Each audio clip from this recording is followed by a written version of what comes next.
Oke, baik. Saya sebagaimana diminta oleh panitia ingin untuk sharing apa yang setiap kali saya geluti juga karena saya mengajar di Fakultas Farmasi UGM untuk kosmetika alami, ya. Itu tentang potensi dan kualitas herbal untuk kosmetik. Kita tahu yang namanya kosmetik itu definisinya adalah setiap bahan atau sediaan yang dimaksudkan digunakan pada seluruh bagian luar tubuh manusia, yaitu epidermis atau kulit, rambut, kuku, bibir, dan organ genital bagian luar, atau gigi dan membran mukosa di sekitar mulut. Terutama untuk apa? Untuk membersihkan, mewangikan, mengubah penampilan, dan atau memperbaiki bau badan, dan atau melindungi atau memelihara tubuh pada kondisi yang baik. Sekali lagi, tidak boleh ada istilah terapi. Jadi hanya membersihkan, mewangikan, dan sebagainya adalah apa? Definisi kosmetik. Yang kalau kita melihat, kosmetika itu jelas yang meliputi bagian-bagian tubuh manusia. Yang pertama jelas wajah, rambut, badan, tangan, dan kaki, bibir, gigi, dan mukosa rongga mulut, mame, organ genital, dan kuku. Saya minta maaf karena luasnya ini, kalau semua saya kemukakan, saya biasanya ngajar 1 semester ini. Oleh sebab itu, saya hanya ingin untuk mengambil yang mungkin paling banyak diminati untuk diwirausahani, istilahnya Jawanya begitu, yaitu apa? Wajah. Jadi saya batasi wajah lebih dulu. Suatu saat kalau PAS 5 atau siapa ingin untuk meneruskan ini, insya Allah saya asal sehat walafiat siap untuk dimintai yang lain-lain. Jadi saya pada kali ini membatasi khusus untuk wajah lebih dulu. Beberapa hal yang perlu untuk kita lihat, yang banyak, yang istilahnya sekarang ini, yaitu apa? Untuk wajah yang berlemak dan berjerawat. Orang biasa sesungguhnya menggunakan cleanser, scrubs, astringen, gitu. Tapi juga untuk wajah yang kisut, kulitnya kering, bersisik, begitu, itu butuh yang namanya tonik atau nutrisi kulit, pembentukan kolagen, dan juga pelembab. Ada juga yang kulit wajah menggelap dengan bercak-bercak hitam gitu. Jelas ini butuh tabir surya. Ini yang perlu untuk kita persiapkan pada waktu kita melihat hal-hal yang berkaitan dengan wajah. Yang pertama adalah wajah yang berlemak dan berjerawat. Biasanya orang menggunakan cleanser atau mungkin juga scrubs gitu ya. Ini yang pertama herbal yang bisa digunakan adalah minyak bunga matahari, Helianthus anus, yang ini jelas sekali di sini. Ini adalah apa? Bijinya ini banyak sekali, kandungan vitamin E-nya tinggi dan juga omega 6, asam linoleatnya juga tinggi, maka dia orang mengatakan nutrisi kulit yang baik. Tapi juga dia karena ada asam linoleatnya, dia mempunyai aktivitas anti radang yang biasanya muncul pada jerawat. Nah, ini sehingga apa? Cukup baik. Vitamin E itu sifat antioksidannya juga kuat. Inilah apa namanya minyak bunga matahari. Jadi bijinya yang digunakan. Berikutnya adalah biji lampes. Lampes itu nama latinnya Ocimum sanctum, ya. Itu ada 3 yang sejenis sesungguhnya, yaitu lampes, kemudian ada selasih yang bijinya banyak dijual di supermarket untuk manisan itu, ya. Kemudian kemangi. Kalau kemangi jelas arahnya adalah untuk apa? Untuk masak, untuk apa? Rawon misalnya saja. Nah, ini apa namanya? Yang lampes yang banyak digunakan untuk kosmetik. Namun 2 yang lain juga bisa digunakan karena kandungannya tidak terlalu banyak berbeda. Nah, kandungan asam linoleat, ya, asam linoleat itu jelas sekali menghambat enzim siklooksigenase dan lipoksigenase, antiinflamasi, anti radang. Ya, karena kita memang jelas sekali jerawat itu seringkali meradang. Minyak asirinya, ya, biji lampes ini, minyak asirinya jadi dia punya dua kandungan, yaitu minyak lemak dan minyak atsiri. Minyak atsirinya ternyata punya efek antimikroba. Yang kalau kita melihat jerawat itu seringkali juga terinfeksi ya, dengan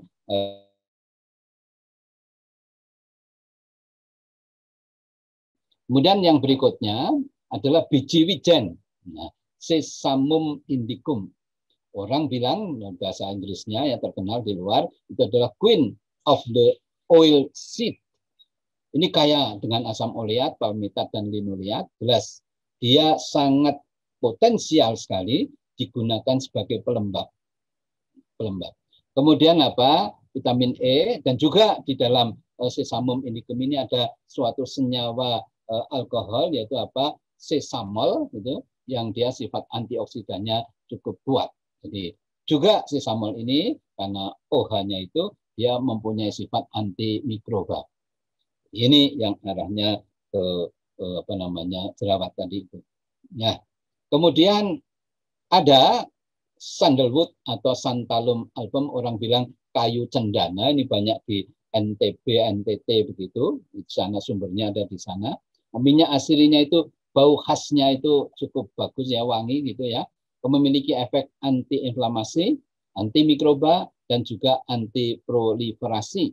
Potensial sekali untuk anti jerawat. Berikutnya adalah astringen. Ini penting sekali untuk orang yang berlemak dan berjerawat. Apa saja? Jelas yang terkenal sekali di Jawa ini adalah ketimun, ya, buah ketimun, cucumber, ya. Kemudian juga katakanlah anggur, ya, anggur. Nah, anggur ini buahnya mengandung banyak tanin, terutama ini astringen yang sangat kuat, tetapi juga bijinya itu sendiri mengandung resveratrol, dia antioksidannya sangat kuat. Ini cukup potensial anggur ini. Kemudian yang ketiga adalah peppermint leaves atau minta piperita, daun minta. Nah, ini banyak sekali, terutama tumbuh di daerah-daerah yang beriklim katakanlah agak sejuk begitu. Nah, ini di pegunungan dan sebagainya itu lebih mudah tumbuh daripada yang di dataran rendah. Nah, tadi itu adalah kulit berlemak dan berjerawat. Sekarang masuk kita ke wajah yang kisut, kulit kering bersisik begitu. Yang pertama adalah tonik atau untuk nutrisi kulit. Sayangnya tanaman ini tidak tumbuh di Indonesia, yaitu Panax ginseng. Tapi ini termasuk di antara tanaman-tanaman yang oleh Badan POM dianggap sudah merupakan empiris obat tradisional Indonesia, walaupun diimpor. Apa saja itu? Ginseng, kemudian ada jati Cina, ya, Casiacea itu, kemudian jinten hitam atau Nigella sativa, ya, Habatus sauda, itu ya. Nyuwun sewu Pak, slide-nya di slideshow. Oh baik, slideshow ya, kurang besar ya. Nggih. Saya slideshow-nya mana ini?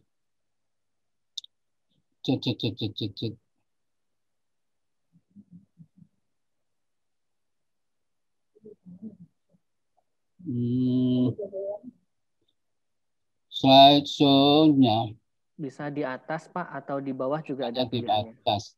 Dan ini.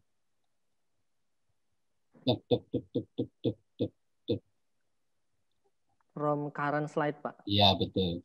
Enggak kelihatan. Oke, sudah jelas ya? Sudah besar ya, sekarang? Sampun matur nuwun Pak. Ya, baik. Maaf tadi. Tapi moga-moga gambarnya jelas.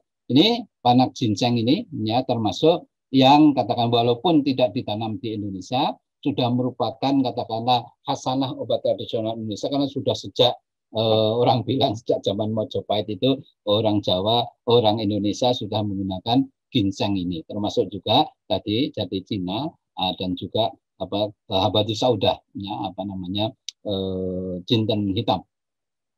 Kemudian cendana tadi sudah saya singgung juga, ini juga digunakan untuk menutrisi kulit.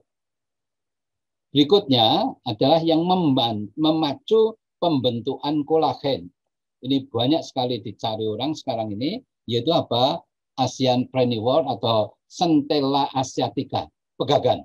Banyak sekali di sawah-sawah begitu ya. Kita perlu untuk membudidayakan ini karena memang ini potensial sekali, bukan hanya untuk kosmetik, tapi untuk katakanlah obat tradisional dalam bentuk LOD misalnya ya, atau LOC yang untuk katakanlah cairan obat dalam COD maupun COL yang keadaan obat luar, ini sangat banyak sekali digunakan pegagan ini.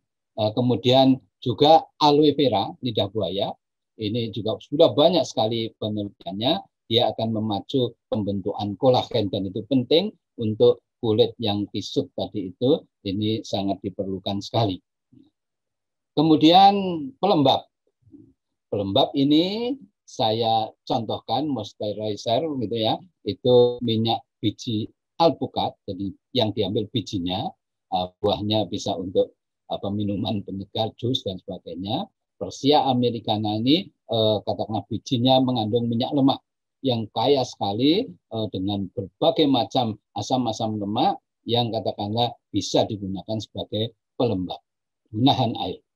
Kemudian minyak atsiri yang berupa minyak atsiri, tadi minyak lemak, sekarang minyak atsiri, itu jelas jasminum sambac atau minyak bunga melati. Nanti kita akan bisa melihat bagaimana kita mengambil minyak bunga melati secara tepat. Kemudian minyak bunga mawar, Rosa damascena. Ini jelas sekali minyak atsirinya yang memiliki efek sebagai moisturizer. Berikutnya adalah wajah yang seringkali kita merasakan, banyak orang mengeluh, kok wajah saya menggelap begitu istilahnya gitu. Seperti saya juga menggelap kulit saya, kenapa? Setiap hari hampir katakanlah orang Jawa bilang dede atau berjemur di sinar matahari, karena saya sudah tua, butuh yang namanya daya tahan tubuh itu lebih banyak gitu ya, sehingga saya seringkali berjemur di matahari. Nah, kemudian seringkali wajah, nah dalam hal ini wajah, tapi kalau saya kulit tangan sama kaki itu menggelap ya, itu namun seringkali kemudian ada bercak-bercak hitam. Ini jelas butuh yang namanya tabir surya. Kalau saya orang laki-laki tidak terlalu butuh, tapi kalau wanita ini yang harus dijaga supaya tidak menggelap. Yang pertama adalah aloe vera atau lidah buaya, ya, jelas sekali. Kemudian citrus peel, kulit buah jeruk. Nah, di sini yang tercantum di sini adalah citrus hystrix atau jeruk purut ini, ya, yang kandungannya adalah nobilitin sama hesperitin. Kalau aloe vera tadi adalah aloe. Kemudian ada green tea, ya, Thea sinensis, daun teh hijau yang kandungannya adalah epigalokatekin galat. Nah, ini teh hijau. Kemudian turmeric atau kunyit, kurkuma longa, jelas ini adalah kurkuminoid. Ya, ini sesuatu yang arahnya ke katakanlah tabir surya. Nah, saya masuk sekarang sesuai dengan permintaan panitia. Jadi tadi itu sekedar contoh-contoh dari herbal-herbal yang mungkin bisa kita gunakan. Lebih banyak lagi ada, ya silahkan nanti dibuka di literatur herbal-herbal lain, tapi itu adalah yang banal atau yang banyak digunakan oleh industri-industri kosmetik alami yang sering digunakan. Nah, ini penyiapan bahan baku sekarang. Bahan baku untuk kosmetika alami itu jelas bisa berupa ekstrak, bisa berupa minyak lemak, bisa berupa minyak atsiri non bunga, saya katakan begitu, tapi juga minyak atsiri dari bunga. Ini saya bedakan. Kenapa? Karena itu menentukan bagaimana kita mengambilnya, cara pengambilannya. Mari kita lihat sekarang yang ekstrak. Biasanya orang bisa melakukan dengan ekstraksi menggunakan air atau pelarut organik. Apa yang mendasari pemilihan pelarutnya? Jelas, polaritas kandungan kimia. Ini sangat-sangat menentukan. Kalau itu berupa minyak lemak ataupun minyak atsiri, ya memang sebaiknya dengan pelarut organik. Karena apa? Kalau dengan air kesulitan sekali untuk kelarutannya. Ini yang mungkin bisa kita pertimbangkan adalah di situ. Nih. Kemudian minyak lemak itu biasanya malah di industri minyak lemak itu dilakukan dengan pengpresan biji. Jadi bijinya dipres, minyaknya keluar. Gitu ya. Atau bisa juga dengan ekstraksi menggunakan pelarut organik. Nah, apa pertimbangannya? Apakah menggunakan pelarut atau pengempresan? Biasanya akan dilihat keras lunaknya biji yang sebagai apa? Bahan awal untuk mengambil minyak lemaknya itu. Berikutnya adalah minyak atsiri yang non bunga. Artinya apa? Minyak atsiri bisa dari kayu, bisa dari daun dan sebagainya, ya.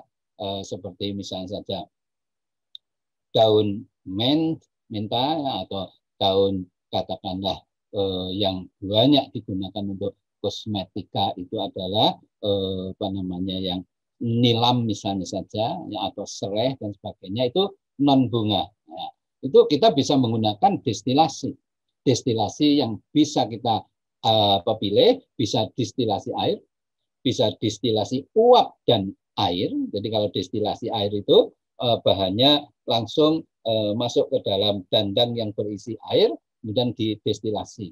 Tapi kalau destilasi uap dan air, itu dandangnya itu ada saringannya atau istilah Jawanya ansang. Ya. Jadi bahannya ditaruh di situ sehingga apa? Tidak terendam dalam air. Nah, kemudian baru dipanaskan, uap yang ada di dasar dandang itu yang nanti akan menembus bahan-bahan itu sehingga nanti terbawa oleh uap air, kemudian terdestilir dan tampung. Kemudian ada destilasi uap air. Jadi ini uapnya dari luar dimasukkan dengan tekanan sehingga apa? Nanti juga dandangnya itu ada angsang atau saringannya yang itu nanti akan tertembus oleh si uap air sehingga akan membawa minyak atsiri ke atas kemudian didinginkan dengan pendingin. Ini prinsipnya adalah itu. Apa pertimbangannya? Jelas, keras lunaknya bahan. Keras lunaknya bahan. Tetapi juga stabilitas senyawa. Kalau senyawanya itu mudah terdegradasi oleh panas ataupun oleh katakanlah tekanan yang terlalu kuat dengan uap air, maka harus dihindari. Ini dalam buku-buku tentang minyak atsiri itu sudah bisa kita lihat mana yang tepat untuk destilasi air, mana yang uap dan air, dan mana yang uap air. Kemudian yang keempat, yang terakhir adalah minyak atsiri dari bunga. Biasanya orang menggunakan enflorasi. Apa itu? Bukan destilasi, bukan ekstraksi, tetapi adalah enflorasi. Tapi juga bukan pengepresan. Sulit sekali bunga dipres keluar minyaknya, sulit sekali. Nah, sebab itu istilahnya adalah enflorasi. Yaitu apa? Penyerapan minyak atsiri dengan vaselin biasanya. Ya, vaselin itu ekstrem non polar. Nah, minyak atsiri itu non polar juga, hanya tidak dicampur dengan air dua-duanya. Nah, lapisan lilin yang ada pada bunga ya itu akan menghambat kalau kita ekstraksi dengan solvent, akan menghambat sehingga apa? Kalau ini kemudian ditaruh dalam nampan yang ada vaselinnya, ditaruh di situ bunganya, maka minyak atsiri itu akan terserap. Karena apa? Lilin sama vaselin itu campur gitu ya, itu sama-sama ekstrem non polarnya. Kemudian apa? Si vaselin tadi akan menyerap si minyak atsiri yang ada dalam bunga itu. Nah, pada waktu sudah beberapa hari menurut percobaan itu bisa dioptimasi berapa lamanya begitu ya. Kemudian vaselin tadi akan sudah menyerap minyak atsiri. Kemudian untuk mengambil minyak atsirinya dari vaselin, kita tinggal melakukan ekstraksi dengan etanol. Kenapa? Karena minyak atsiri larut dalam etanol, tapi vaselin tidak larut dalam etanol. Nah, sehingga akan terpisah minyak aslinya dalam etanol dan bisa diuapkan untuk mendapatkan minyak asli yang murni. Lah, ini biasanya digunakan untuk kandungan-kandungan kimia penyusun minyak asli yang berupa ester, ya, ester RCOOR kalau dalam bahasa kimianya. Nah, ini yang dilakukan adalah seperti itu. Jadi tidak kena panas, kemudian terserap dengan baik itu, walaupun juga seringkali tercampur dengan, kalau bunganya kebetulan saja banyak mengandung resin lah, itu nanti akan bisa terpisahkan dengan baik dengan cara tertentu. Namun ini biasanya lebih bagus. Ini yang seringkali digunakan adalah dengan paslin tadi itu. Ini cara penyiapan bahan. Nah, sekarang saya ingin menyoroti yang banyak di pasaran yang dijual itu seringkali dalam bentuk ekstrak. Ekstraksi ini bisa menggunakan air, tapi bisa menggunakan pelarut organik. Saya tadi sudah mengatakan bahwa pertimbangannya adalah polaritas dari kandungan kimianya. Kalau kita menggunakan ekstraksi dengan air, itu akan menguntungkan jika produknya yang nanti akan jadi kosmetik itu berupa larutan atau berupa suspensi atau emulsi yang OW, ya, oil water, ya, yang dasarnya yang media banyaknya adalah air. Ini menguntungkan. Namun maaf, mudah tercemar oleh mikroba. Maaf, ini salah ketik. Tercemar bukan tercemar oleh mikroba. Ini yang harus hati-hati, sehingga ada suatu industri ekstrak yang menggunakan air sebagai pelarut, dia harus katakanlah istilahnya itu mempekerjakan, ya, pekerjanya itu nonstop terus-menerus. Kalau dia itu ekstraknya belum kering, belum boleh pekerja itu berhenti. Ya, tapi ya bisa di-save gitu ya. Karena apa? Kalau sampai belum kering kok dibiarkan begitu saja, cemaran mikroba akan datang. Nah, ini yang perlu untuk diantisipasi kalau kita menggunakan air untuk membuat ekstrak. Namun juga salah satu kelemahannya adalah voluminous, karena banyak kandungan karbohidrat dan protein yang ikut gitu ya, karena ini dengan air. Ini kelemahannya kalau kita menggunakan air. Kemudian yang menggunakan pelarut organik pun juga ada kelemahannya, yaitu apa? Memang dia menguntungkan kalau produknya berupa emulsi WO dan lebih tahan terhadap cemaran mikroba. Ya, karena apa? Dengan pelarut organik, alkohol ataupun etil astat dan sebagainya. Nah, banyak mengandung klorofil, ini kelemahannya. Mengandung lemak, mengandung resin. Kalau itu adalah daun, jelas klorofilnya itu ikut itu, entah dengan etil astat, entah dengan etanol, itu pasti ikut klorofilnya. Bayangkan kalau itu ada klorofil, kemudian mau dijadikan apa? Bentuk berupa misalnya saja lotion atau mungkin berupa katakanlah sesuatu yang untuk scrap misalnya saja, itu akan jadi hijau. Dan seringkali kalau dia itu berupa larutan ataupun suspensi ataupun emulsi, biasanya bukan hijau, yang kalau tidak pintar-pintar mengolahnya akan memisah. Gitu. Ini klorofil. Juga resin. Resin itu kalau tadi di daun itu banyak klorofilnya, kalau di biji itu banyak lemaknya, kalau itu di rimpang ya, seperti jahe, temulawak, kunyit dan sebagainya, yang banyak adalah resin. Nah, resin inilah yang seringkali mengganggu pada waktu proses produksi. Ini yang seringkali terjadi seperti proses formulasi yang ada itu terganggu oleh ini, sehingga apa? Penampilan produknya itu jadi kurang menarik.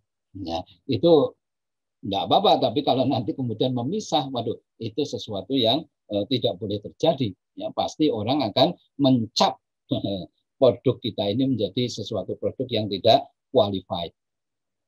Nah, saya contohkan contoh saja ini sekarang temulawak misalnya saja. Ya, temulawak itu ini yang sebelah kiri sendiri itu adalah rebusan temulawak kering. Jadi temulawak saya rajang, saya keringkan, kemudian saya rebus dengan air karena ekstraksi dengan air. Ini beda dengan yang tengah. Yang tengah ini adalah yang kandung ekstrak etanol atau orang bilang ekstrak etanolik ya. Ini yang tengah. Yang sebelah kanan ini itu adalah katakanlah perasan temulawak segar. Perasan temulawak segar. Kalau hanya begini melihat penampilannya yang tabung reaksi seperti ini, kita belum tahu yang mana tuh kurkuminnya yang tinggi. Namun setelah kita TLC, nah ini jelas sekali. Yang katakanlah ini yang kiri sendiri itu adalah rebusan sangat kecil sekali kurkuminoidnya. Yang tengah, yang etanol cukup besar kadar kandungan kurkuminnya, tetapi yang perasan pun juga ini cukup besar. Walaupun kelemahannya kalau itu perasan, satu, karena ini perasan itu kan medianya air. Hati-hati dengan cemaran mikroba, harus segera diuapkan. Yang kedua, jelas biasanya kalau dibiarkan, nanti di dasar tabung ini akan muncul endapan putih kecoklatan, ya. Di atasnya ada kekuningan ini kurkuminoidnya, tetapi di bawah ini adalah putih kecoklatan. Apa itu? Itu adalah amilem, lembut sekali amilemnya memang, tetapi juga ada resinnya. Ini kelemahannya adalah di situ. Tapi kandungan kurkuminoidnya sangat tinggi. Kalau kita itu menggunakan rebusan, kadar kurkuminnya itu sangat kecil, walaupun juga minyak atsirinya bisa masuk, karena itu cair dengan cair, si anu tidak campur, tetapi bisa terserap di dalam air rebusan itu. Namun kalau itu kemudian nanti diuapkan, kalau itu air kan kita butuh penguapan dengan temperatur yang katakanlah agak tinggi, sehingga minyak atsirinya juga seringkali bablas hilang. Ini yang terjadi adalah di situ. Nah, lidah buaya, sungguhnya ini pada waktu saya dulu riset tentang lidah buaya, ini ada di Tangerang Selatan. Ya, ini seorang ibu yang selalu mengolah lidah buaya. Jadi kulit lidah buaya, kulit luarnya ini, ya, yang kalau kita lihat ini kelihatan tipis, tapi kalau kenyataannya itu ada hijau sekali, hijau kehitaman, ya, mengandung zat warna hitam, itu sebagai penghitam dan penyubur rambut. Nah, tapi bagian yang dalam di sini itu adalah berupa gel, ya, sebagai pelembut kulit, penghalus kulit. Ya, ini lidah buaya. Nah, di antara kulit luar ini dengan yang bagian gel di dalam itu ada cairan berwarna kuning yang merupakan antrakinon, tadi saya sebut namanya aluin salah satunya, itu untuk memacu pembentukan kolagen. Tapi juga kalau kita minum ini sifatnya adalah katartik atau laksansia. Nah, ini aluin itu yang si tes atau rasanya adalah pahit. Ya, tetapi kalau di sini si wanita ini yang mengambil gelnya itu kemudian dicuci dengan air, ya, kemudian langsung dimakan, itu seger, enak, tidak pahit lagi, karena si aluinnya tadi sudah dihilangkan. Ini adalah lidah buaya. Jadi penyiapannya khusus itu seperti itu. Nah, kemudian sekarang ini tren di industri yaitu yaitu penggunaan fraksi. Nah, mohon maaf ini geser, ya. Yaitu kita bisa menggunakan bahan herbal yang segar ataupun kering, ya. Nah, kemudian ditambah air, dipanaskan dan disaring. Kita punya istilahnya sari air, ya, ampasnya kita singkirkan sari air. Nah, sari air ini kemudian kita bisa gocok dengan etil asetat. Nanti akan ada fraksi etil asetat dan ada fraksi air. Fraksi etil asetatnya mengandung ada minyak lemah, ada minyak atsiri dan sebagainya. Tetapi kalau itu daun juga dia mengandung klorofil masalahnya. Kalau itu rimpang dia juga mengandung resin, tetapi ternyata kecil sekali. Klorofilnya sangat kecil, resinnya kenapa? Karena ini air, ini keuntungannya. Jadi klorofil tidak larut dalam air. Loh, apa benar klorofil tidak larut dalam air? Jelas. Kalau saudara sekalian itu menyentuh air teh itu komponen terbesarnya? Klorofil. Kemudian diseduh, warna air tehnya tidak hijau, tetapi tetapi coklat kemerahan, sehingga memang klorofil tidak larut dalam air, sehingga ini akan bersih, tidak ada klorofilnya. Ini salah satunya. Tetapi kelemahannya apa? Di sini harus berpacu dengan mikroba. Nah, kemudian ada yang cara lain, yaitu bahan herbal yang berupa sudah diserbuk, ya kering, dan tambah etanol 95% diaduk, disaring, dan di sini ampasnya disingkirkan. Sari etanolnya itu diuapkan. Sesungguhnya sudah bisa jadi ekstrak etanol. Yang ini yang banyak dijual di pasaran. Tetapi itu tadi, ekstrak etanol ini kalau bahannya berupa daun, hijau karena banyak mengandung klorofil. Kalau berupa rimpang, coklat karena banyak mengandung resin. Nah, ini kelemahannya di sini. Oleh sebab itu kemudian apa? Ada suatu cara untuk menghilangkan entah itu klorofil, entah itu lemak dan sebagainya dengan ditarik dengan heksan. Klorofil larut dalam heksan, resin larut dalam heksan, lemak larut dalam heksan. Sehingga apa? Kandungan kimia yang kita tuju adalah ini dengan catatan bukan minyak atsiri. Karena kalau minyak atsiri masuknya dalam heksan di sini. Ya, nah, ini misalnya saja kita hubungannya dengan yang tadi saya contohkan yaitu pegagan tadi, yaitu Centella asiatica, kandungan kimianya adalah asiaticosida CS, ya, itu akan masuk tidak di kata fraksi heksan, tetapi fraksi yang TL itu harusnya tidak larut heksan, ya, ada di sini, ya, ada di sini. Ini salah satu kalau kebetulan bukan minyak asirinya yang dituju. Inilah gambarannya, sehingga akhirnya saya ingin untuk menutup apa yang saya sampaikan ini dengan melihat kalau menggunakan fraksi, keuntungannya jelas banyak sekali. Yaitu apa? Kadar kandungan aktifnya itu tinggi. Walaupun di dalam kosmetika kita kan bilang, tadi sudah saya bilang, tidak ada istilah terapi, gitu ya. Tetapi kalau itu kandungan aktifnya tinggi, berarti apa? Kebutuhan kita untuk mengambil si fraksi ini untuk sediaan kosmetik kita tidak terlalu banyak, ya, sehingga apa? Menguntungkan. Kemudian tidak mengandung zat balas, istilahnya saya sebut zat balas, zat yang mengganggu, ya, seperti klorofil, resin dan sebagainya. Itu apa namanya, untuk teknologi formulasinya tidak banyak terganggu. Kemudian yang kedua, penampilan produknya jelas bagus, bersih, gitu. Ya. Kemudian kelemahannya jelas mahal, saudara, ya, mahal. Kemudian apa? Tapi bisa kita lihat apakah mahalnya itu bisa terjangkau apa tidak. Kemudian tidak banyak tersedia di pasaran. Hanya tertentu saja industri yang melakukan vaksinasi seperti ini. Belum banyak di pasaran. Kemudian mestinya nanti kalau di Jogja itu sudah ada industri IEBA, istilahnya industri ekstrak bahan alam, ya. Ini para industriawan yang tidak mempunyai ekstraktor sendiri akan bisa, katakanlah orang Jawa dalam tanda petik, kulaan kepada produsen IEBA itu tadi. Kemudian ini harus dibuktikan bebas pelarut organik yang digunakan dalam vaksinasi. Misalnya saja tadi menggunakan heksan, itu produknya harus bebas heksan. Tapi mudah sekali, tinggal kita istilahnya kirim ke laboratorium di UGM, itu banyak sekali yang bisa melihat apakah itu bebas solvent atau tidak dengan gas kromatografi. Saya kira itu yang penting. Sekali lagi perlu, ya, perencanaan yang matang dalam produksi. Sediaan yang akan diproduksi ditentukan lebih dulu, ya, untuk apa dan sebagainya. Kesiapan sarana produksi ini menentukan sediaan yang akan kita lakukan atau kita produksi. Kemudian perhitungan biaya produksi, seperti tadi saya katakan. Kemudian daya saing penjualan itu harus betul-betul dikatakanlah perhatikan secara seksama. Itu sebabnya terima kasih, selamat berwirausaha. Kurang lebihnya saya mohon maaf. Saya kembalikan ke Pak Mawardi. Assalamualaikum warahmatullahi wabarakatuh.